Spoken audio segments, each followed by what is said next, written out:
مين اللي قال اننا عشان ناكل كشري حلو لازم ناكله من بره؟ تعالوا اقول لكم على طريقه خطيره عملت بيها كشري مصري اصيل.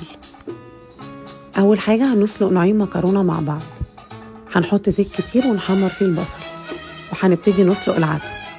هنعمل بقى الصلصه، هنحط زيت وتوم وخل كتير، طماطم فريش ومرقه وصلصه، وهنحط ميه ونسيبها لما تتسبك.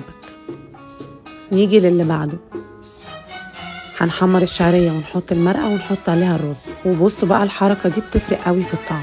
هنحط العدس مع الرز ومعاه الميه بتاعت السلق بتاعته، هنزوده ميه ونسيبه ونغطيه لحد ما يستوي. ده البصل بعد ما اتحمر، هشيل الزيت بتاعه على جنب عشان هنستخدمه. هناخد الزيت بتاع البصل ونحط عليه ملح وفلفل وكمون ونقلب فيه المكرونه علشان المكرونه يبقى ليها طعم.